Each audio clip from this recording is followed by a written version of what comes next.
Estamos transmitiendo, Danilo. Bien, ¿qué tal amigas, amigos que nos están viendo hasta ahora por la transmisión en vivo de YouTube? Los saludamos a todas y a todos e iniciamos este cuarto episodio de nuestro podcast de análisis político Perspectivas Disidentes, organizado por la revista Disenso. Bueno, como cada semana nos acompaña nuestro panelista permanente, Matías Martínez. ¿Qué tal, Matías? Muy buenas noches. También el día de hoy nos acompaña Iván Torres Apablaza, de la revista Disenso, integrante de la revista Disenso. Gracias por venir, Iván. Muy buenas noches. Y también tenemos un invitado especial el día de hoy, que es Sebastián Botticelli, quien es profesor de filosofía, doctor en ciencias sociales, además cuenta con un postdoctorado en filosofía, y actualmente Sebastián se desempeña como profesor e investigador en la Universidad de Buenos Aires y en la Universidad Nacional de 3 de Febrero. Bueno, con Sebastián queremos conversar lo que está ocurriendo en Argentina, la situación política actual, algo terrible está ocurriendo, ¿no? Queremos hablar de eso con Sebastián, que nos comente un poco la coyuntura, la elección de Javier Milei, todo lo que está pasando en nuestro país vecino. Así que te saludamos, Sebastián. Muy buenas noches. Gracias por darte el tiempo de venir acá a conversar con nosotros. ¿Qué tal? Buenas noches, Danilo, Matías, Iván, muchas gracias por la invitación. Un gusto grande estar acá conversando con ustedes. Bien, Sebastián, yo te quería hacer una primera pregunta para iniciar esta conversación, este diálogo, y que tiene relación con la columna que tú publicaste hace poco tiempo atrás en la revista Disenso, que se titula Cisnes Negros o Miopías Políticas, en el contexto de que Javier Milei, que es actualmente el presidente de la República en Argentina, todavía no ganaba la elección presidencial, pero había obtenido un triunfo que a tu juicio no era para nada sorpresivo en las primarias presidenciales de Argentina. Entonces, en ese artículo al que yo aludo, me interesa referirme particularmente a la relación que tú describes entre las diversas formas, digamos, de miopía política y, lo voy a llamar así, ¿no? La pobre caracterización de las transformaciones sociales instauradas por el capitalismo contemporáneo en su deriva postfordista. En concreto, tú afirmas que habría sujetos que hoy día actúan políticamente, en el artículo lo dice, a partir de racionalidades que no comprendemos. Entonces, pareciera que el principal obstáculo, y es algo que también está ocurriendo en Chile, es que los marcos conceptuales a partir de los cuales interpretamos la realidad requieren urgente una reactualización, ¿no? En el sentido incluso de lo que hace 100 años decía Lenin sobre el nexo entre teoría revolucionaria y estrategia política. Por ejemplo, he leído a algunos analistas diciendo que el fenómeno de la informalidad laboral estaría en la base también del triunfo de Milei, sería uno de los factores que lo explicaría. Entonces, un poco quería que ahondaras en estos asuntos que trataste en este artículo que te fue publicado en la revista Disenso sobre la manera en que estamos caracterizando los fenómenos sociales contemporáneos. Bueno, un poco la idea, lo que yo trataba de volcar en ese artículo es lo siguiente, ¿no? Digamos, por ahí habría que empezar por mirarse un poco al espejo, ¿no? Esto que decías vos recién, Danilo, ¿quién es el sujeto de esa oración que expresa este asombro, ¿no? De pronto aparece en todo un conjunto poblacional muy amplio que nos sorprende, ¿no? Que se hace presente en las urnas y nos sorprende. ¿A quiénes nos sorprende? Esa es la primera pregunta que habría que articular, me parece. Bueno, nos sorprende a ciertas, a los que estamos enrolados en ciertas tendencias progresistas, que nos mantenemos vinculados con la información que circula por los medios, pero por ciertos medios, de un modo un poco más tradicional, que nos enrolamos en discusiones, que manejamos ciertas lecturas para esas perspectivas que hasta hace por ahí, ¿no? Esos grupos que hasta hace por ahí 20 años sentían que estaban buscándole la vuelta a explicar procesos sociales. Lo que pasó en las primarias en Argentina y por supuesto en el resultado final de la elección con Javier Milei siendo electo presidente,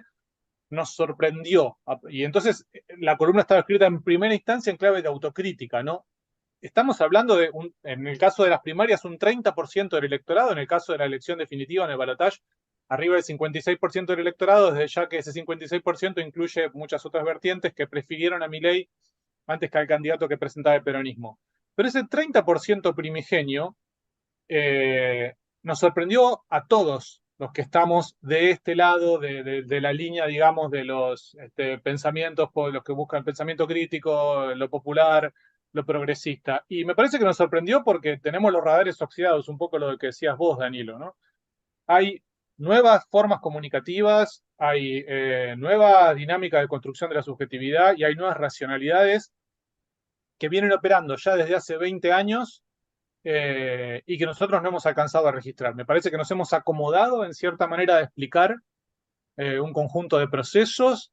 Además, esa comodidad viene de la mano de instalarse en un lugar como de certezas y de estar siempre del lado de la verdad y de despreciar otro tipo de movimientos alternativos que terminó siendo peligroso y contraproducente porque terminó exacerbando esas otras perspectivas alternativas que empezaban a cuajar y entre otras cosas obturó el posible diálogo, por más que suene casi utópico, ¿no? Hasta como un exceso de candidez ahí, hay un montón de puentes del diálogo que empezaron a obturarse por una serie de cuestiones y entonces de pronto nos encontramos ahora en la convivencia de sujetos cuya existencia se desconocía entre sí.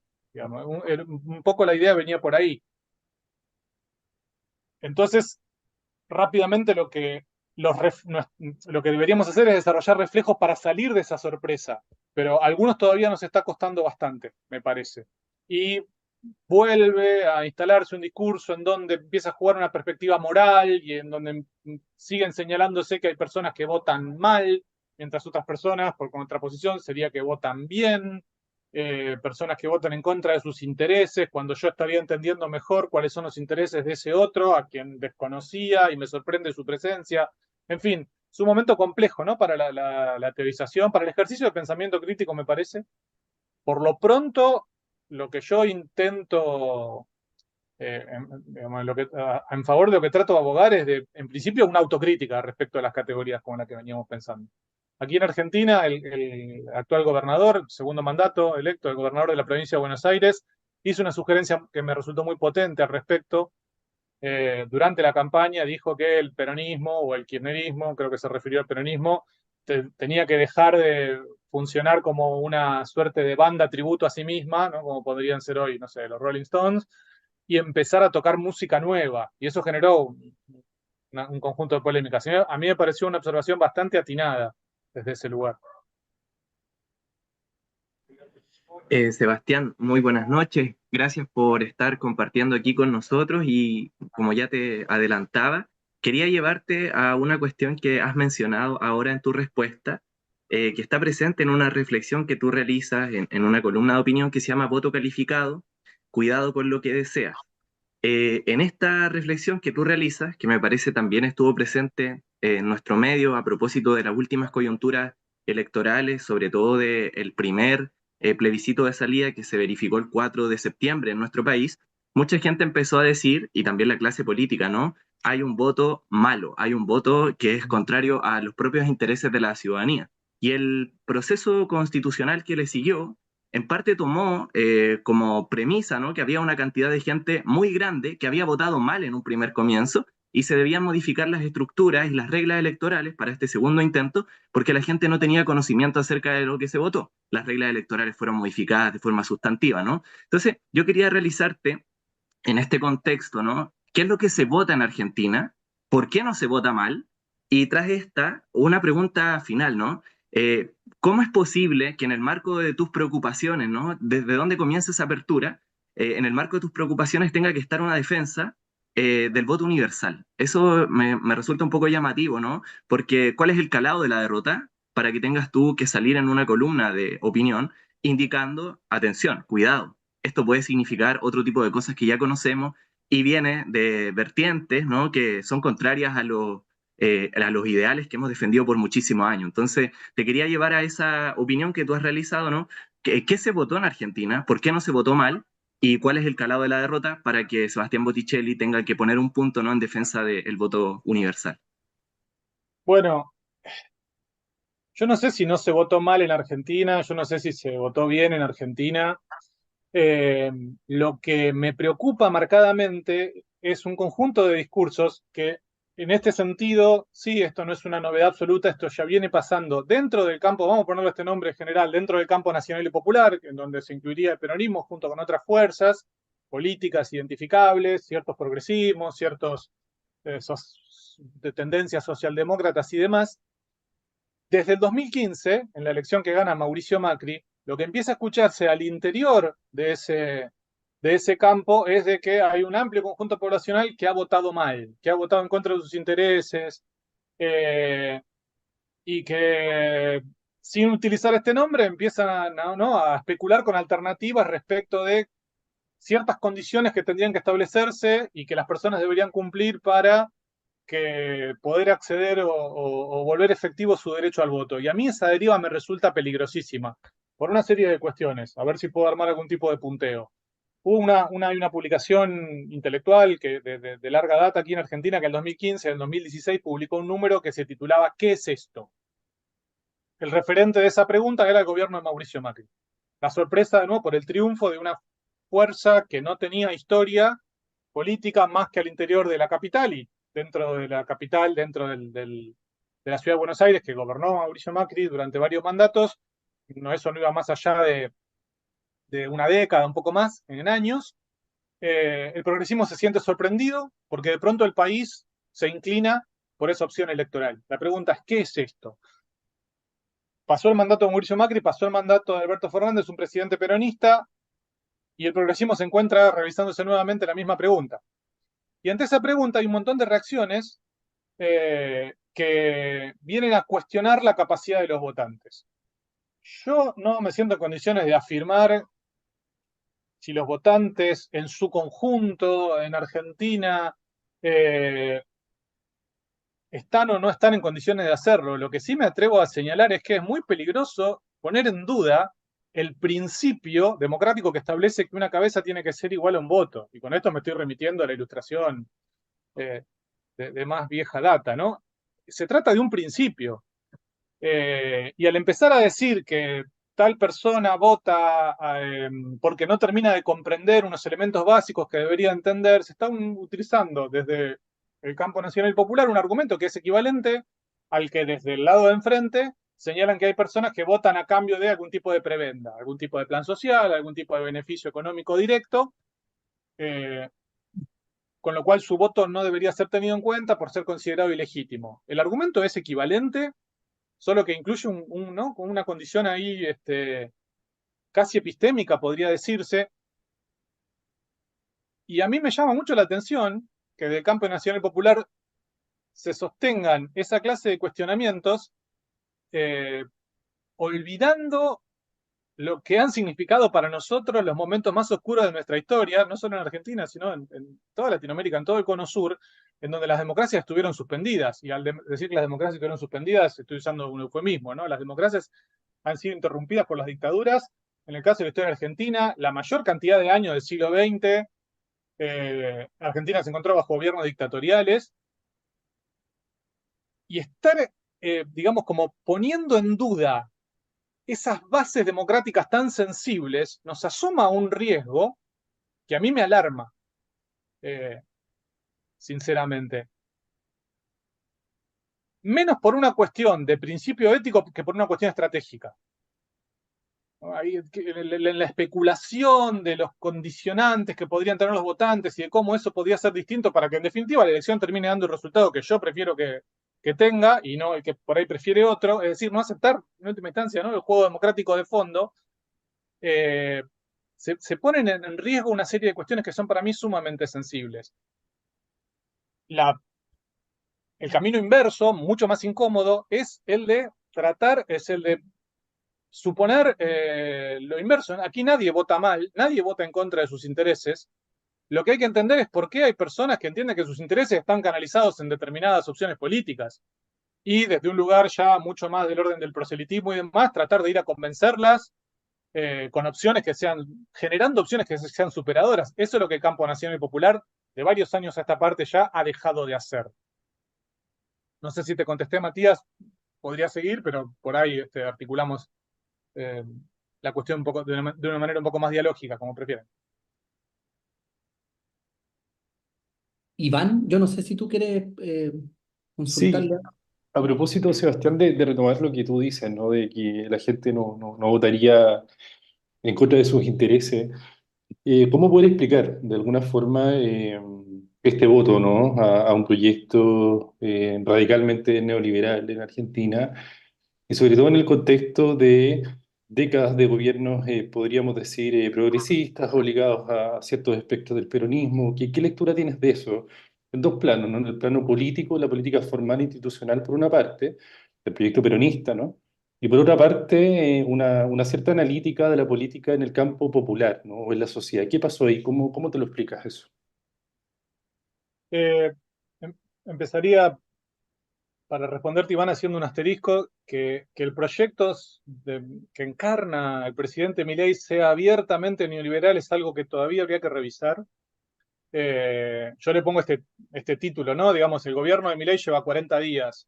Se suma la experiencia de la campaña, que ha sido sumamente particular en Argentina, pero habría que hacer un hiato desde el momento en el que Milei asume la presidencia. Han pasado solo 40 días. El único título plausible que a mí se me ocurre para calificar este gobierno es el de una ensalada indigesta.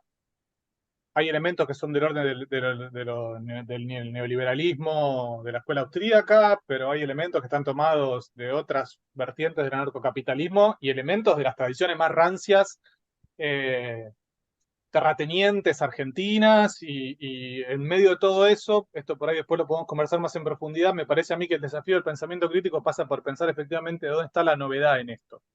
Porque el juego de identidades y de espejos podría replicarse prácticamente hasta el infinito respecto a lo que ha pasado hasta ahora. Pero eso lo dejo aparte, por ahí después lo podemos retomar. Una expresión electoral como ha sido el triunfo de Milei, para mí está de vuelta también las condicionantes, las causas, los elementos con los cuales puede estar vinculado, también puede ser una lista larguísima. Yo ubicaría entre los primeros la experiencia de la pandemia. Eh, la experiencia de la pandemia sirvió en Argentina y entiendo que en Chile esto no fue muy distinto para retroalimentar, exacerbar, sirvió como combustible de una cierta noción de la libertad, con la cual algunos, Milei entre ellos, y seguramente el primero, o el más importante, o el que más espacio había logrado ocupar en los medios, ya venían, ¿no?, escorchando antes de la pandemia, pero la pandemia sirvió, la experiencia pandémica de los aislamientos y demás, sirvió para una retroalimentación poderosísima de una moneda que tiene, por supuesto, dos caras, ¿no? Esta idea de la libertad entendida como yo soy libre cuando yo hago lo que quiero y cuando no hago lo que quiero no soy libre, y no ser libre es equivalente a ser oprimido, así directamente, es libertad u opresión. Eh, la libertad es una dinámica que se ejerce a título individual, esa es la otra cara de la moneda, ¿no? Como una profundización de una forma de individualismo. Milei elige y construye en su discurso, desde hace mucho tiempo a esta parte, un gran enemigo al que le otorga este nombre de colectivismo, en donde entraría, bueno, todo lo que no sea abierta y lisa y llanamente capitalismo. Incluso ciertas formas de capitalismo maduras y articuladas en países que triunfan económicamente y demás, siguen siendo para mi ley formas de colectivismo. El colectivismo aparece hoy impugnado en un ideario social que se vuelve cada vez más difundido. Eh, Triunfa esa perspectiva en su objetivo de invisibilizar a lo humano como el fruto de un conjunto de relaciones. Puedo ampliar un poco esta idea, lo puedo decir de vuelta, ¿no? Uno entiende que lo propio de lo humano es el ser justamente un ser relacional. Uno no se define dentro de sí mismo, no se define en su unidad cerrada, sino que está constantemente participando de relaciones, muchas de las cuales podrían ser plausibles de llamar relaciones de producción, no solo relaciones de producción económica, ¿no? Relaciones de producción material, pero relaciones de producción de sentido, relaciones de producción de afecto, relaciones de producción de toda una serie de cuestiones. Las perspectivas como la de Milei, que terminan cuajando en el sentido común, niegan esa instancia e invitan a suponer que el humano puede proyectar su vida de manera absolutamente individual, y no solo puede proyectarla, sino que además puede ejecutar ese proyecto. La pandemia le dio un impulso a ese ideario formidable. Me atrevería a decir que desde ese lugar, sin experiencia pandémica, no estaríamos hoy en este punto histórico. Al mismo tiempo, la contracara de esto es que desde antes de la pandemia incluso, el proyecto nacional y popular que encarnaba el kirchnerismo, esto es una opinión personal, dejó de resultar exitoso en cuestiones concretas y empezó a escindir su discurso, su discursividad de las condiciones materiales de la vida de las personas. ¿Qué quiero decir con esto? El discurso del kirchnerismo, y yo me he enrolado en la defensa del kirchnerismo y también esto va en clave de autocrítica, ¿no? No estoy hablando desde fuera del kirchnerismo, no es que yo me haya embanderado ni afiliado al kirchnerismo, pero sin duda suscribí la parte más potente del proyecto político que encarnó primero Néstor Kirchner y luego Cristina Kirchner, junto con otros representantes políticos muy importantes de la historia reciente argentina. Mientras el discurso del kirchnerismo ensalzaba la educación pública, las condiciones de la educación pública no dejaron de deteriorarse durante los últimos años. Ese es quizá el punto más débil que el kirchnerismo ha tenido. Por supuesto que hay excepciones, ¿no? Y esto tiene que ver con un promedio, porque se han, por ejemplo, creado muchísimas universidades que han acercado la posibilidad en las que yo trabajo, sin ir más lejos, que han acercado la posibilidad a un amplio conjunto poblacional de participar de la vida universitaria, ¿no? Hay muchísimas cosas buenas que se hicieron, pero creo que en el promedio, los últimos 20 años, la cosa ha ido para atrás.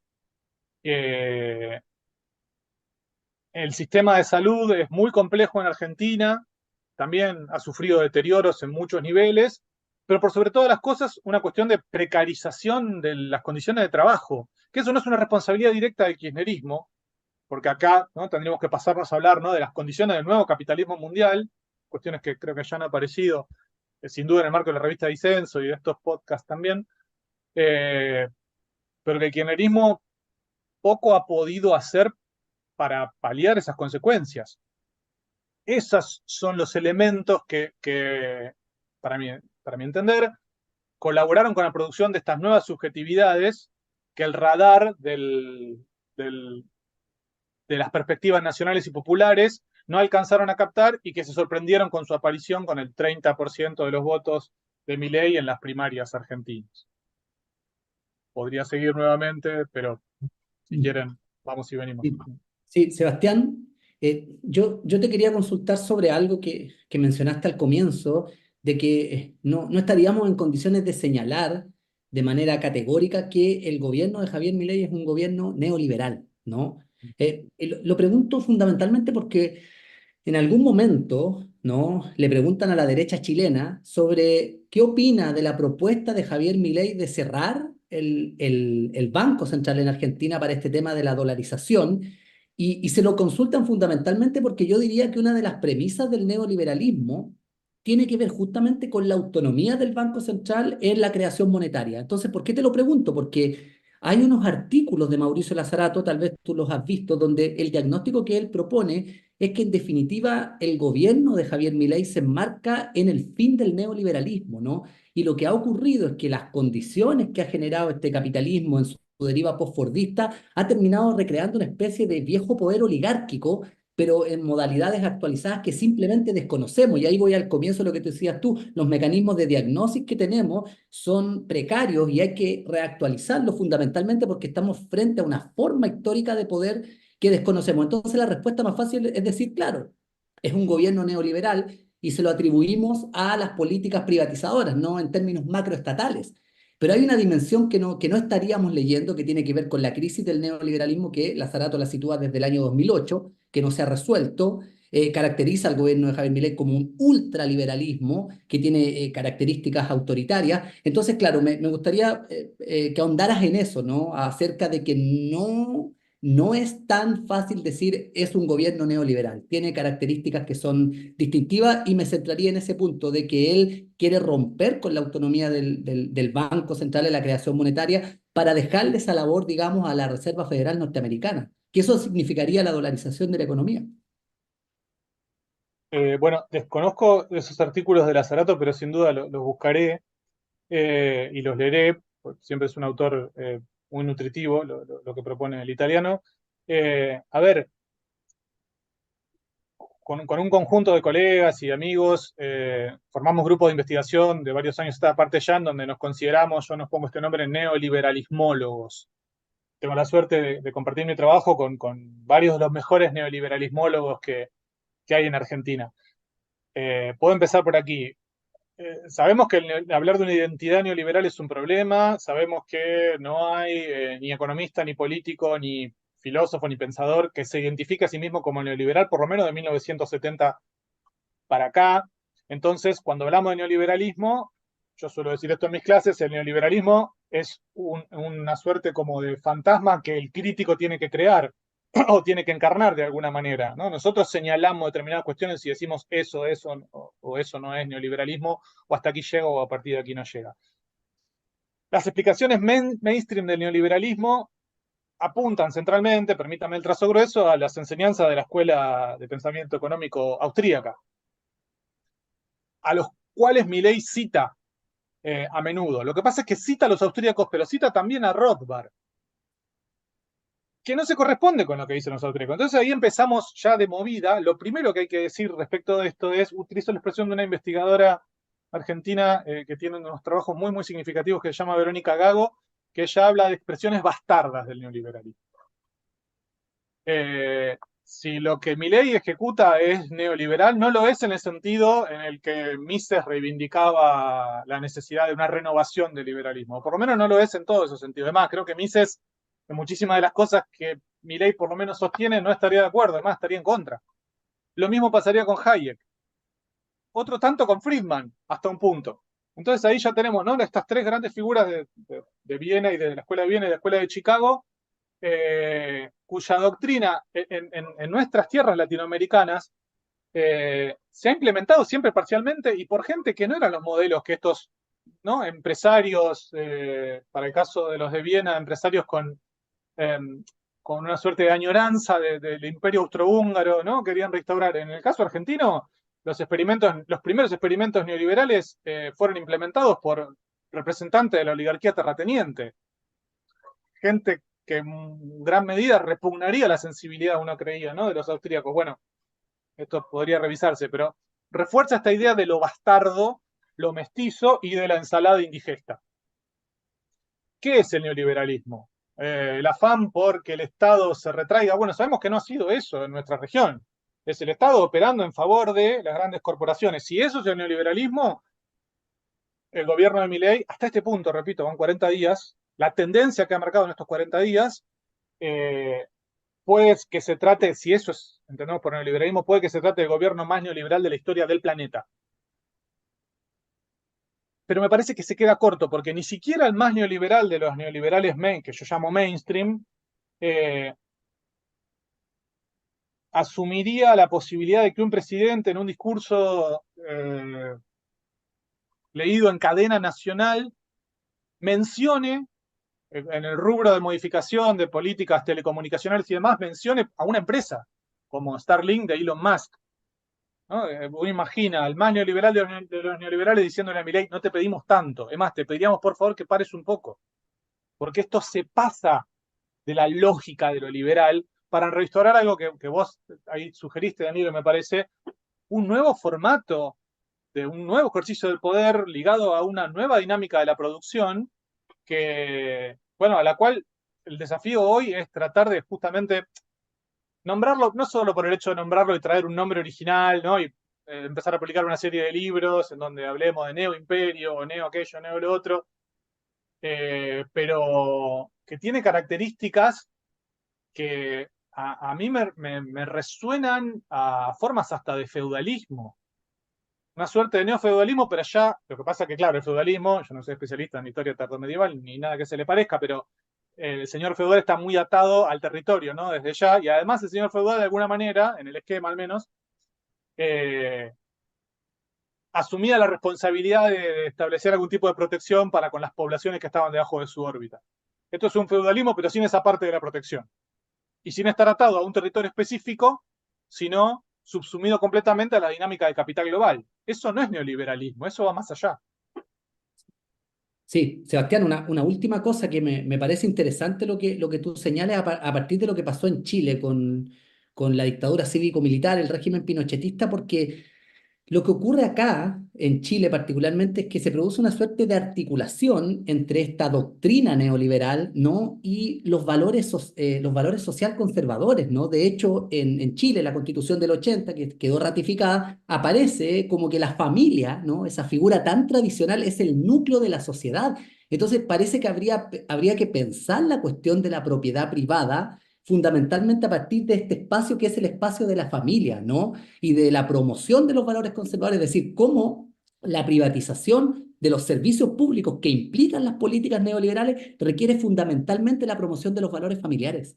Entonces yo creo que ahí hay una articulación muy interesante respecto al neoliberalismo como doctrina y a una historia de las tradiciones social conservadoras, particularmente en América Latina, y que cristaliza en Chile en la Constitución. Uno lee la Constitución y lo primero que dice es la familia es el núcleo de la sociedad, ¿no? Entonces también el neoliberalismo ahí tiene un proyecto colectivo en términos culturales, que es la familia. Y fíjate qué interesante esa comparación que uno podría hacer, ¿no? Quizás un poco trasnochada, un poco tirada de los pelos, pero no por eso deja de ser punzante. Esa familia de la Constitución de Pinochet que aparece ahí en la base, cuando uno la compara con lo que Milei muestra de su vida personal, sabemos, ¿no? Que Milei llama a sus mascotas, a sus perros, hijos, perrijos, y que se están armando, adaptando a las instalaciones de la Quinta Residencial de Olivos, que es el lugar donde el presidente reside, para que Milei pueda vivir con sus perrijos, están generando caniles, porque aparte son perros de gran porte, y otros, etcétera. Y en el momento en el cual el presidente también, como es una tradición, viaja en un auto descapotable desde el Congreso hasta la Casa de Gobierno, hasta la Casa Rosada, siempre los presidentes viajaron acompañados de la primera dama. Milei viajó acompañado de su hermana, que es una persona que es muy importante dentro de toda su organización política. Entonces allí también está presente una referencia a la familia, como que no puede ser evitada de alguna manera, pero es una familia que no se corresponde con el modelo tradicional de padre, madre, hijo, hija, que estaba a la base de la constitución de Pinochet. Entonces, en este sentido, si tomamos esta vertiente, si la constitución de Pinochet era una constitución neoliberal, la impronta del gobierno de Milei da por tierra con todo un conjunto de tradiciones en nombre de un ejercicio de la libertad que entiende los vínculos interpersonales también en clave de contratos. Y pueden ser interpersonales y pueden ser también interespecies. Ahora. Matías, Iván, si alguien Sí. quiere. Bueno, Sebastián, hay varias ideas que han aparecido especialmente en el debate chileno. Han sonado con mucha fuerza, sobre todo en los analistas más famosos de la plaza, ¿no? Los que ocupan los sitiales en los canales de televisión o en radio más grandes y bien difundidas. Y varias de estas cosas que suenan, por ejemplo, dentro del marco del debate legislativo, puede ser la eliminación de las PASO, la ley Omnibus, el DNU. Se ha discutido también harto las privatizaciones que han llamado de una u otra manera a la chilena, recorte en el gasto público, inflación. Y hay una cuestión que ha ido progresivamente agarrando más fuerza, sobre todo en los centros de estudio, entre comillas, como la Fundación para el Progreso, o algunos grupos escindidos del Partido Republicano chileno, y es este concepto general que todavía estamos descubriendo bien qué significa, y es la guerra cultural, ¿no? Decía algunos líderes muy famosos de la extrema derecha chilena, nosotros necesitamos avanzar en el triunfo de la guerra cultural y todo lo demás, podríamos ponerlo de esta manera, vendrá por añadidura. Ayer te comentaba que Milei, frente al foro de Davos, ¿no? Decía una frase bien llamativa, que uno pensaba hasta hace un par de años que solo estaba en algunos sitios muy opacos, recónditos del Internet, y es: los neomarxistas han cooptado el sentido común en Occidente. Desarrolla una crítica a los feminismos, al ecologismo. En nuestro caso, algunos de estos seguidores que tiene Milei en Chile, ¿no? Realizan también una crítica a lo que han denominado indigenismo, y en términos generales han catalogado todo esto en el marco de lo identitario, que fue una cuestión que apareció mucho en las últimas coyunturas electorales chilenas.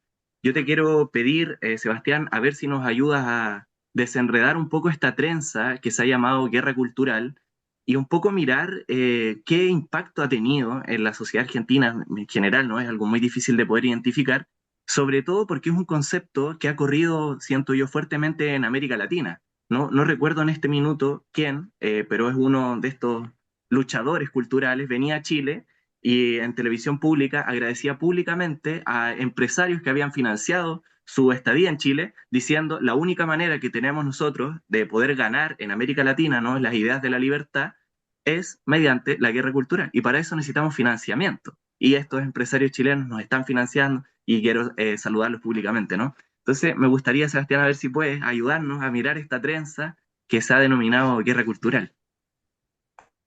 Bueno,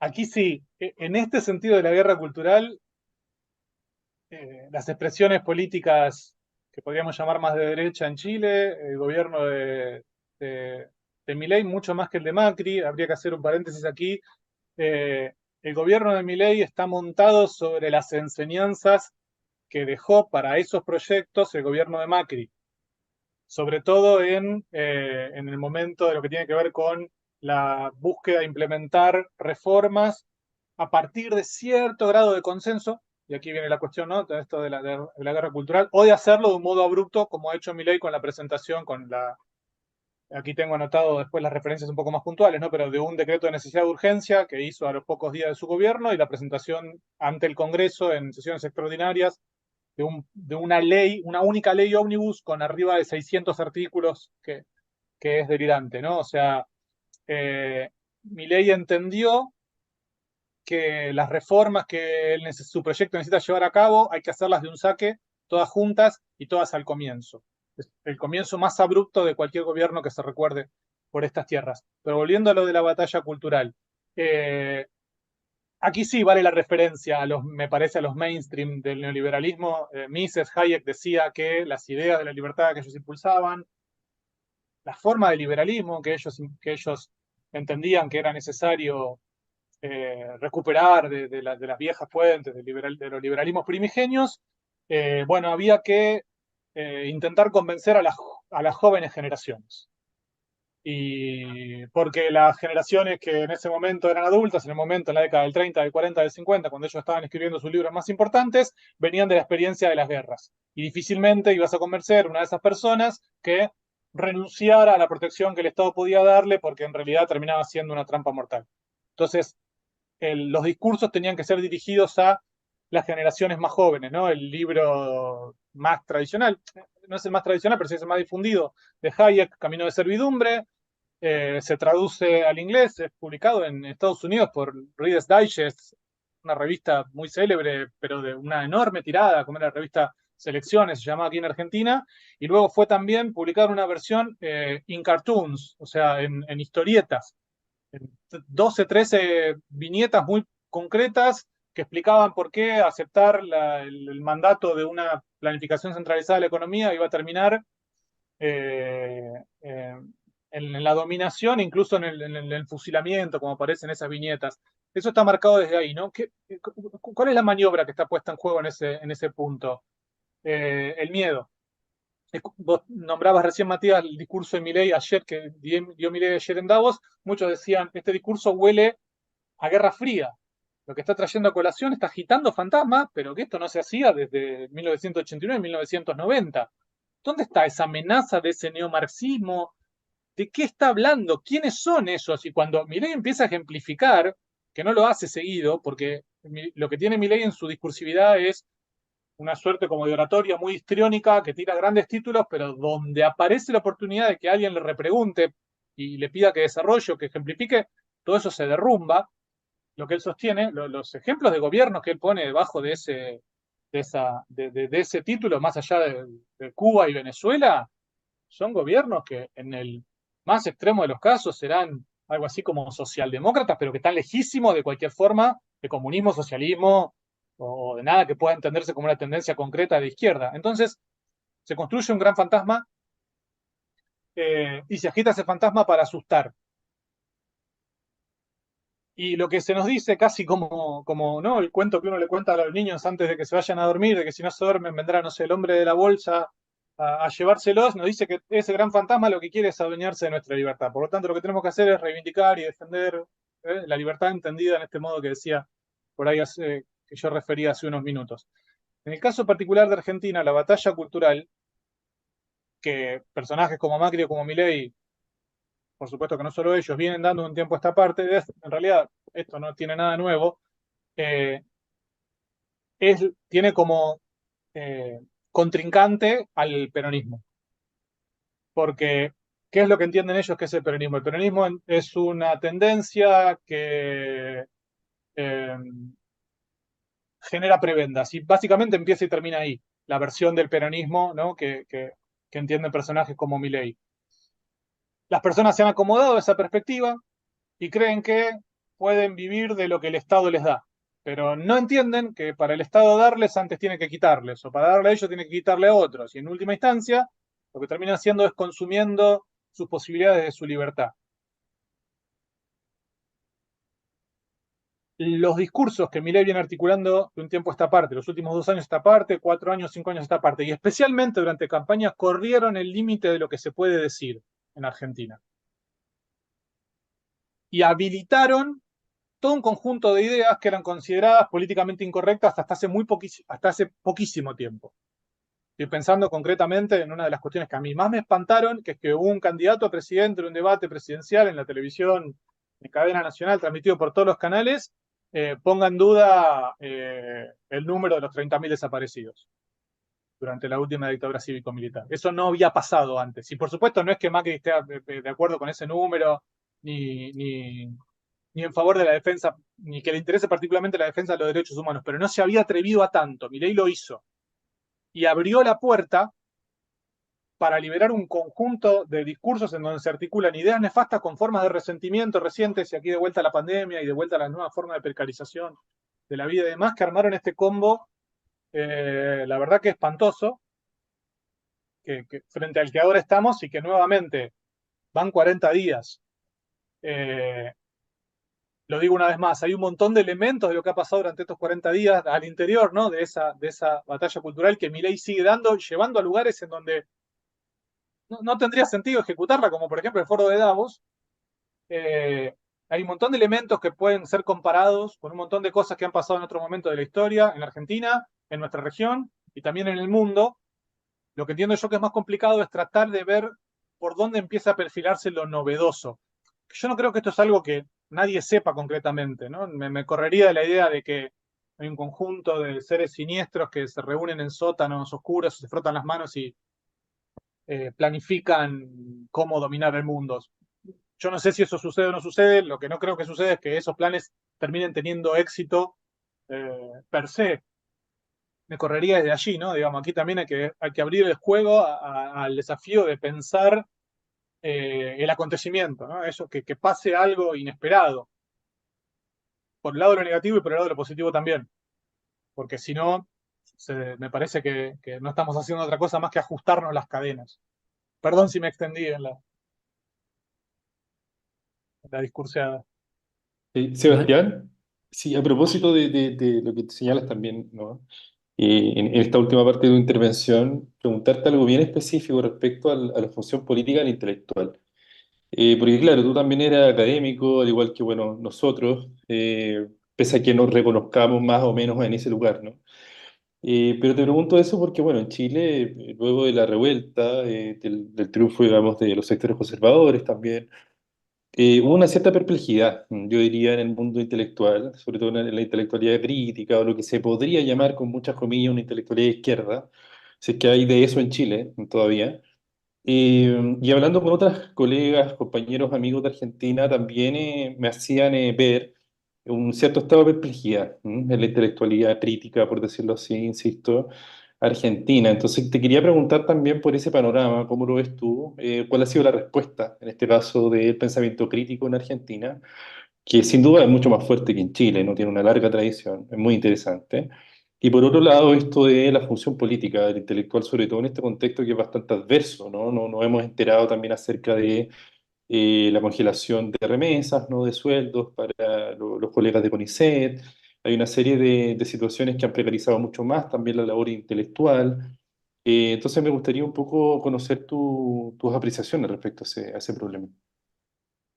Bueno, a ver, lo que voy a comentar ahora, en principio, son opiniones, ¿no? La la respuesta de la intelectualidad crítica, pero no desde ahora, desde 2015, del triunfo de Macri, para mi gusto ha sido insuficiente porque se ha centrado en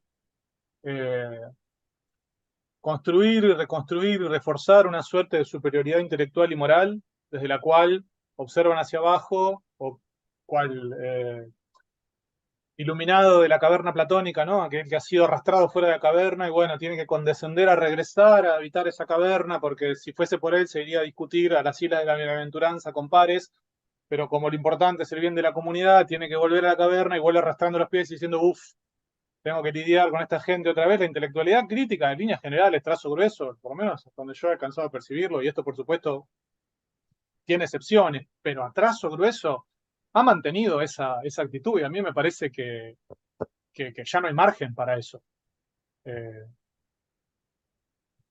Lo entiendo en principio en esa clave. Vuelvo a la pregunta de esa revista política, ¿qué es esto? ¿No? Esa revista publicada donde muy importantes intelectuales asumían esa pregunta, respondían, ¿qué es esto? ¿Qué es este gobierno de CEOs que vienen a hacerse, ¿no?, de aquello que es nuestro? Y han pasado 8 años de eso y estamos preguntándonos lo mismo. Eso es sin duda una debilidad de la tradición intelectual.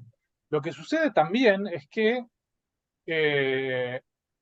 estas formas de encierro, de nuevos, ¿no?, nuevas dinámicas de encierro, y aquí no me estoy refiriendo solamente a la pandemia, ¿no?, de las nuevas lógicas comunicacionales que se han desplegado en el mundo durante las últimas décadas, han reforzado esta noción a partir de la cual uno se conecta con quienes piensan igual, y entonces en gran medida la intelectualidad crítica se habla a sí misma, y solamente a sí misma. Uno habla para con los que piensan igual y discute para con allí donde no hay prácticamente nada que discutir más que detalles que podrían ser periféricos. Entiendo desde ese lugar también, me parece que la intelectualidad crítica ha renunciado a la posibilidad de hablar para un otro. Y eso es un problema enorme. Lo que ocurre es que las formas en las cuales en cierto momento las mejores plumas, las mejores mentes de la tradición intelectual crítica argentina han podido, ¿no?, hablar para ese otro, esas herramientas parecía ser que ya no cuajan en este mundo. ¿Qué tendría que hacer un hombre o un intelectual identificado con el peronismo? Fue diputado por el peronismo y fue muy importante en la época en la que Perón estaba en el exilio, entre 1955 y 1972-73, John William Cook. ¿Qué tendría que hacer un John William Cook hoy? Y tendría que abrirse una cuenta de TikTok y hablar desde allí, pero tenemos bien claro que la forma también es el contenido.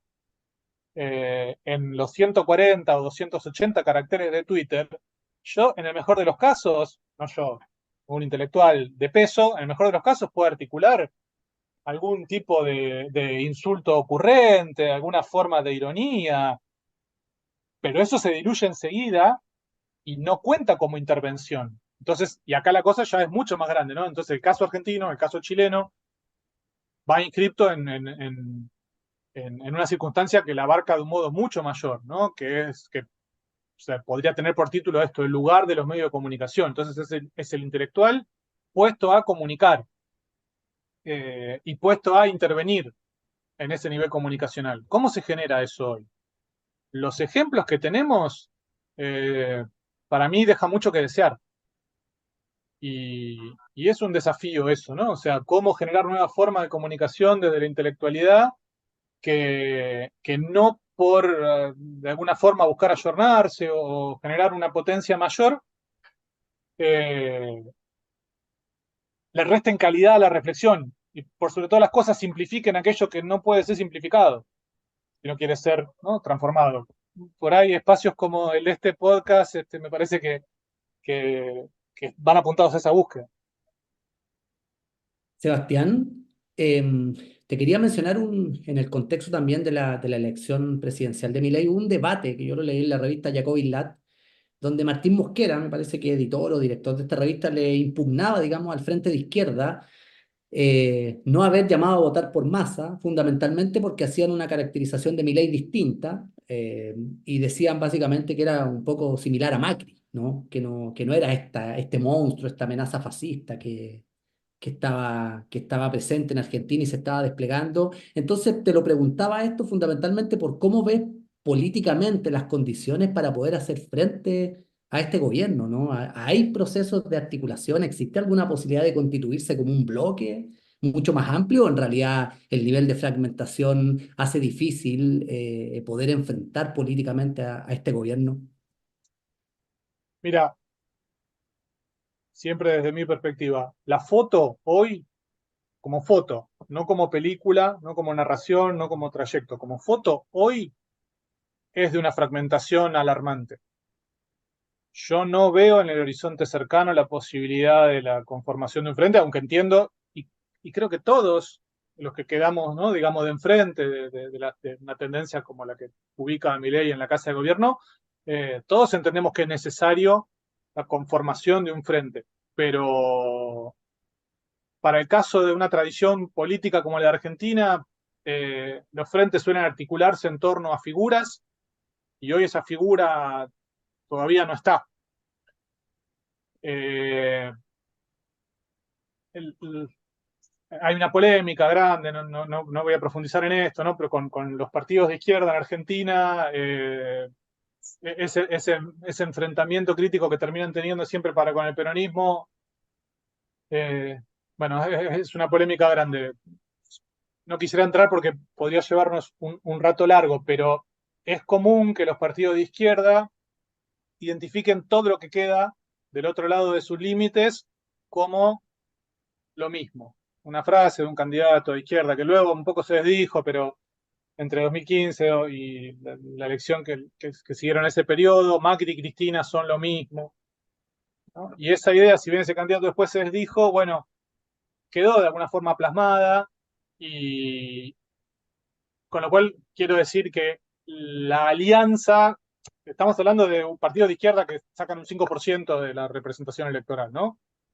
Y eso es una buena elección para ellos, y me parece absolutamente celebrable, respetable y demás. La alianza con los partidos de izquierda siempre ha sido muy difícil. Lo que debería ser más importante y que terminaría siendo mucho más significativo a nivel de peso representativo y político es el de la alianza de los sectores populares y nacionales de un modo más amplio. Hoy parece muy complicada eh, eh, esa reunión. A nivel de la representación, y todo esto que acabo de decir corre a nivel de la representación. Lo que pasa es que, y esto es mucho más grave seguramente, también es muy complicada a nivel de las bases, a nivel de los representados, esa unión, ¿no? Hemos gastado una metáfora aquí en Argentina hablando de la grieta, ¿no? Los que están de un lado o del otro de una cierta grieta, Macri es un lado de la grieta, Cristina es otro lado de la grieta. Esa grieta no ha hecho más que profundizarse, y si bien ya no tiene la misma presencia en los medios, yo la veo de una manera muy tangible, ¿no? Me encuentro con compañeros que han dejado de hablarse con familiares, porque han votado a Milei, o porque han votado a Macri, o porque han votado a Cristina, con lo cual lo que termina generándose es una oposición entre quienes estamos del mismo lado de las relaciones de producción. Y es una división eh, que retroalimenta pasiones muy bajas. Es una división que no hace más que profundizar en el sentido del odio. Y pareciera ser que de momento es muy difícil volver de ahí, es muy difícil regenerar formas de identificación eh, con el que uno comparte más elementos de su vida, eh, y que permitan saltar estas fronteras, ¿no? Y establecer otro tipo de vínculo con las representaciones políticas. Es complejo, es lo que yo entiendo que ahora la historia política de este país necesitaría de manera urgente, quizás nunca tan urgente como hoy, pero parecía ser que estamos muy lejos de ese punto. Gracias, Sebastián. Yo no sé si Matías o Iván quieren dar las últimas palabras porque ya iríamos cerrando, son las 22:25, así que Matías, no sé si tú quieres decir algo más. Sí, nada más que agradecerle a Sebastián haber tomado parte de su tiempo para compartir con nosotros en este podcast de la revista Disenso. Muy feliz de haber compartido también con ustedes y enviar mucha fuerza y ánimo para este debate que sigue, ¿no? Iván. Sí, me sumo a esas palabras, Sebastián. Gracias por aceptar la invitación.